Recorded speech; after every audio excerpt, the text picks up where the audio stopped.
Visite à Bagrépol de la directrice du département Finances, Compétitivité et Innovation de la Banque mondiale pour l'Afrique.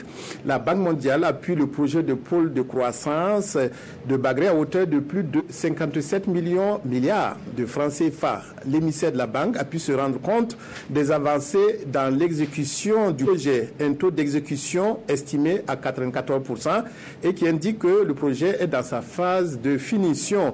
Dès la fin de ce mois, près de 1205 hectares seront mis à la disposition des producteurs. Reportage Mathias Drabo, Nathalie Savadogo. D'ici la fin du mois de mai, l'attribution des terrains aux paysans agriculteurs et aux agro-businessmen va commencer. Foi du directeur général du projet Pôle de croissance de Bagré. L'aménagement de 2582 hectares de terrain se concrétise et le taux d'exécution est à 94%. L'achèvement donc de cette composante est imminente. En particulier, d'ici la fin du mois de mai, nous aurons à réceptionner à peu près 1205 hectares, donc toute nature confondue.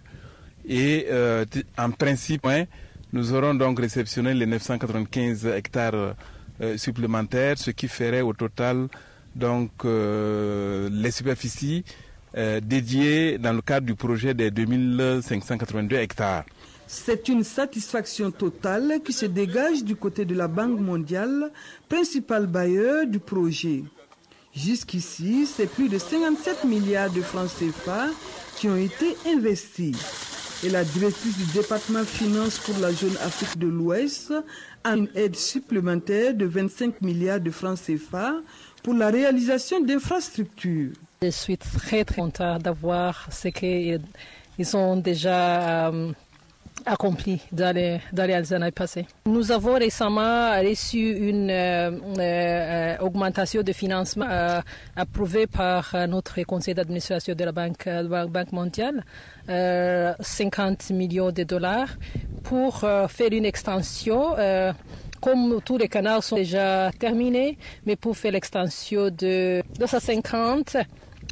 Nous avons prévu également dans le cadre de ce financement additionnel l'électrification de la plaine, de manière à permettre aux agro-investisseurs de disposer de l'énergie électrique pour le fonctionnement, n'est-ce pas, de leur système d'irrigation. Et en troisième lieu, parer la zone industrielle. Sur le terrain, elle a aussi rendu visite aux populations de Guirmogo, réinstallées sur leur nouveau site.